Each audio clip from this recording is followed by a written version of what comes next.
Hey everybody, it's Emily here from Phoenix Gateway, and I'm here to do your general weekly read for the week of the 24th to the 30th of May. I am using my Sacred Geometry Healing cards. The link is below to where you can purchase them, as well as my high vibrational elixirs, liquid alchemy in a bottle, which have been created, okay, to nurture, balance, and heal the mind, body, and soul. They can be ingested, which is why they're so beautiful to work with. Okay, they are a water frequency, and if you would like to know more about them, you can go on to my website www.phoenixgateway.com.au, and there are two links, PDFs that you can look for. The first one is on the top of the page, on the home page, and it will give you the 5 top reasons to why you should work with this beautiful product. Okay, so let's get into the reading for the week. All right, this week is a huge week energetically. We have a total lunar eclipse, and I think it's a supermoon as well, in the sign of Sagittarius on May the 26th, which is this Wednesday coming. This is going to be a big week energetically, I feel, for many people, because really what it's doing, the way I see it, is that it's about us really introspecting. It's about us going within to that darkness of the soul. Remember, when I say the word darkness, you know, for dark, light has to exist, and for light, there has to be dark to exist, excuse me. And that's really important. And it's why I'm saying it in terms of going into that darkness, so to speak, is because it's that part of us where we need to let go of aspects within our lives. And this is a general reading. It's going to be very different for everybody. It's about whether it's about you releasing the thought process that you have, whether it's releasing old outdated belief systems, whether it's letting go of, you know, habits that you have, whether it's smoking or drinking or unhealthy eating, unhealthy thought processes, whether it is about a relationship that is stagnating you and is no longer serving you. You know, it is okay. It's also okay to understand that everything runs its path, and I am a very big believer that, you know, all exists for a reason, season, or a lifetime, and it's going to be different for each one of us, and depending on what it is will also differ as well. Excuse my dog, she's a nudge.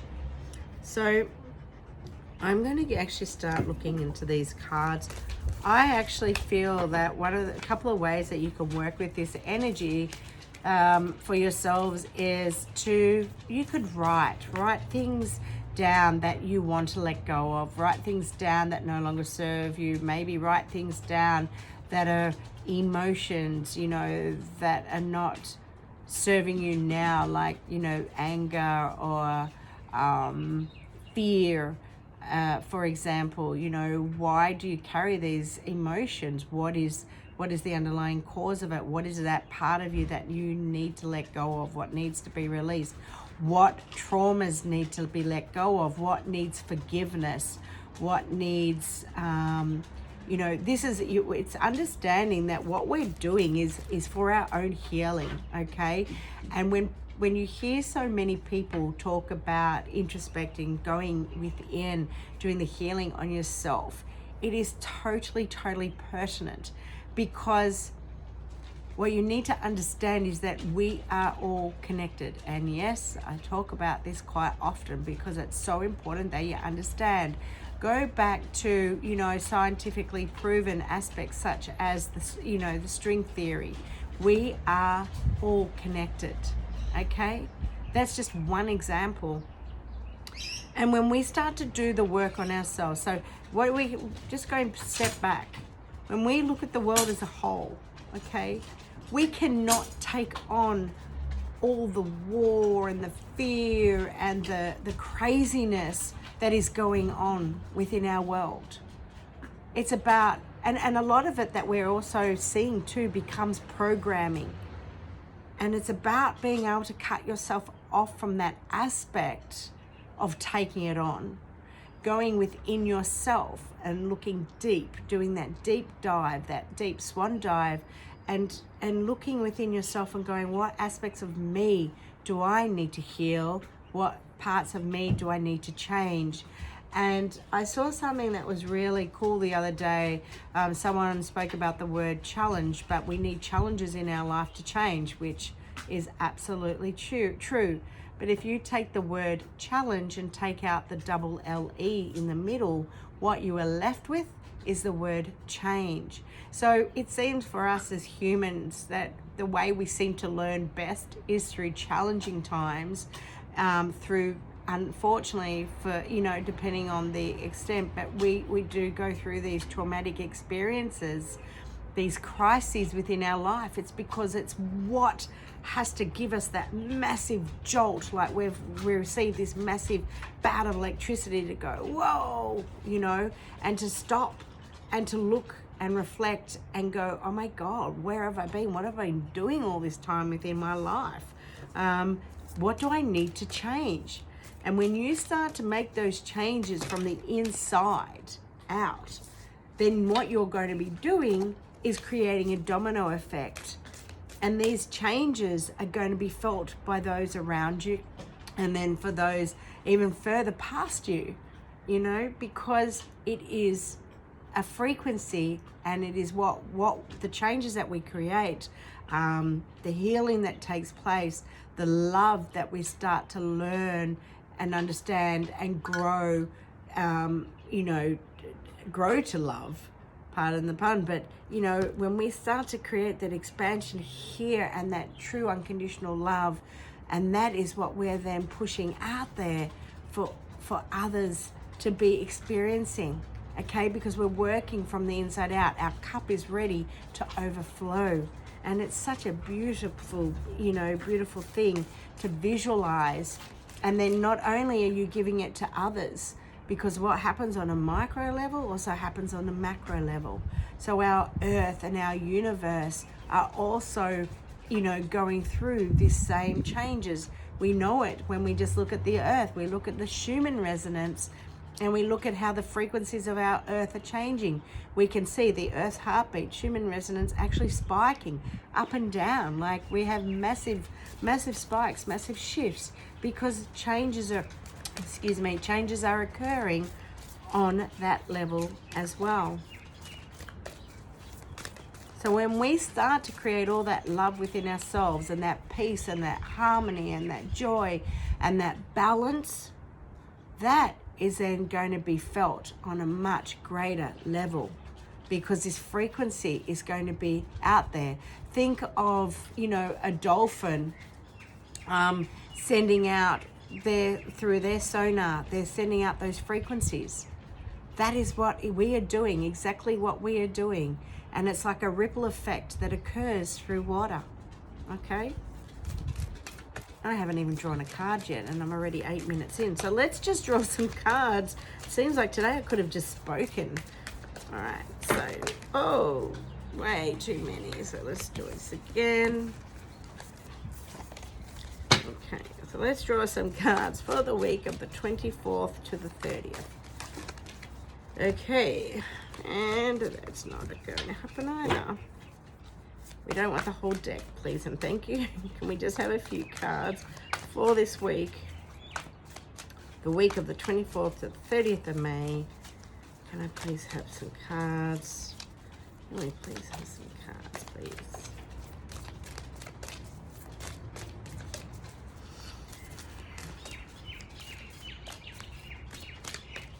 You know what? I'm just going to take them from the top.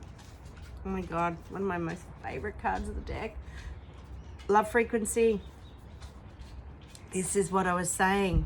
This is about that inner going within. It's about building on your self-love, your self-worth. It's about seeing it for who you are and what you are worthy of. And it's you know, it's this mirror that we create as well. It's about allowing our cup to overflow. And it may be that, you know, for some you are working on, I believe we're always, you know, pretty much every single one of us will be always working on aspects or elements of love, of self, okay? It's just a given.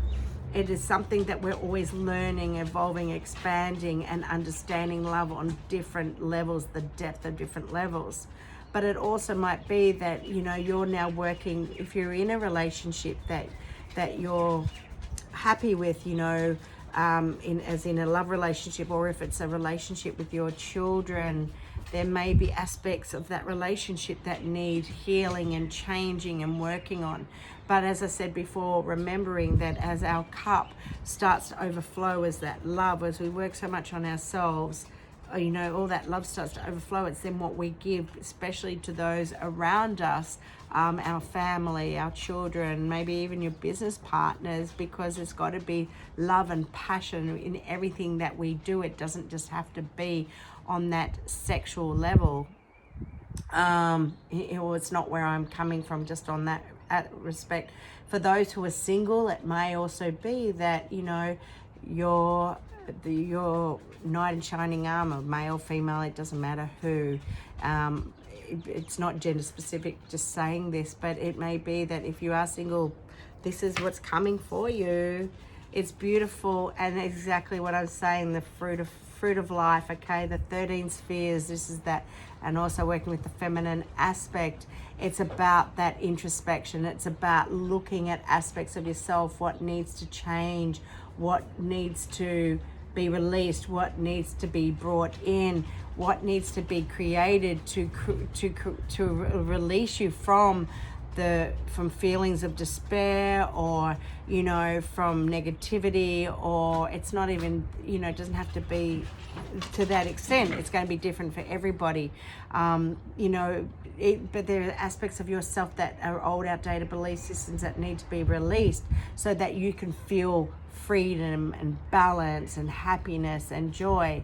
For others, this is going to be that, you know, you are looking to further yourself in study. It's something that you want to be doing and you feeling it. Maybe you need to sit with it and ask, what is it that you're drawn to? You know, are you fulfilling yourself in the work that you're doing? Is this your purpose, your passion?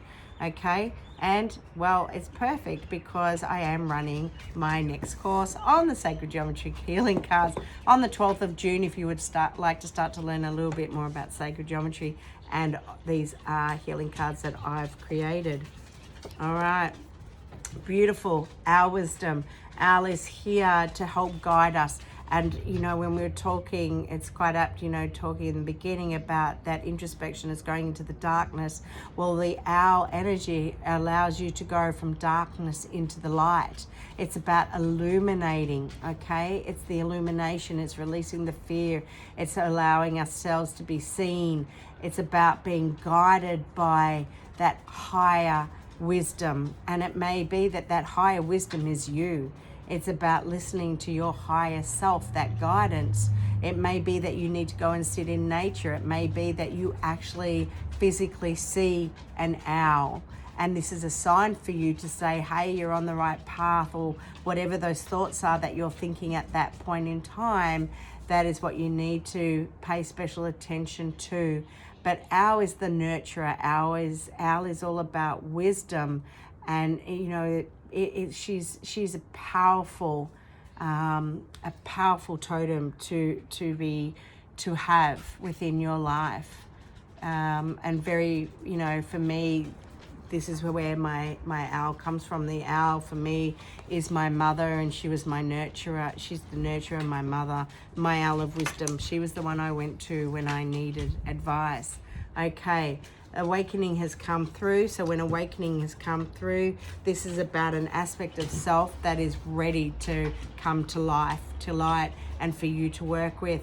All right. And the card that I've pulled that's going to go on top of this is the nurturing, the hexahedron, which is the nurture and create. This one actually is about sitting within our sacral center. This is our birthing center. This is about what it is that you're here to create. for your future endeavors? What is it that you want to bring to life? What is your baby? You know, is there something that you've been working on that is on a business level, or maybe it's about something you're working on within yourself? You've come a really long way, you know, through doing all the healing work that that you've had to go through. And as you've done this, this is what's next to birth. This is what's next to come through for you. You know, in your life, you are actually going to anchor it. You are going to bring it in to your world now, because it's what you're going to harness and access. And it's all about that earth heart. It's that, you know, that keeper, you know, the whale medicine. When we look at whale medicine, it is the keeper of wisdom, ancient wisdoms. Okay, I'm going to grab 2 more cards. Okay, really, seriously, this can't be more apt, this reading.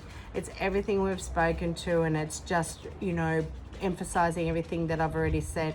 This is about illumination. It's about coming from the darkness into the light. It's also knowing that it's really important that when you start to go through these changes within yourself, okay, that you can be more vulnerable. Vulnerable is good, but it also means that your guards might be down and energetically you're not as protected. You can actually work with this card as well for protection. It's really beautiful, putting it here around your solar plexus as well. You know, if you find that you want to guard your energy a little bit more, but it's about, you know, it's about protection, being very mindful of protection, cloaking yourself, seeing yourself in, you know, white lighting yourself. However you do it, it's totally up to you. But it's knowing that it's your time. It's about what you're working on, your intuition. It's about you tapping in to that ancient wisdom, that ancient knowledge. It's going back into the Akash, because, you know, those records hold all that you need. Everything you need for your lifetime is already within you, okay? And that's where you're here to, what's what you're here to access. You're intuitively accessing all this knowledge and ancient wisdom, all right? And just know it's okay to let go of fear and guilt. Any fears you may be holding on, any guilt that you've been holding on to. You know, maybe you've stayed in a relationship, maybe you've stayed, you know, with your certain thought processes, or in a business, or in a house, or whatever it might be, because you have programmed yourself to believe that, you know, if you walk away, it's going to, you know, you're going to feel so much guilt for doing what you know is right for yourself. So you stay in it because of the fear. Well, you know what? You don't know what sits behind on the other side of fear until you actually allow yourself to, you know, go jump that fence to see what else is out there. It's about taking those chances in life. Absolutely. I know this has been a really big reading, but it's been an absolutely beautiful reading, this one. It is a very big week, and you know, really look after yourself. Another thing that's so beautiful is if you do have a bathtub, have a really beautiful bath in magnesium salts, bicarb, maybe put some rose oil or some lavender or something else, and just nurture yourself, allow yourself, because when you're doing that, you're also cleansing yourself, you know, transdermally, which is a really nice way to do it. It's going through the skin, and it's allowing you to also to help release, you know, all that you're working on this week. So, you know, another way you can do it to work with the energies on Wednesday is to write down everything that you want to release and work with the element of fire.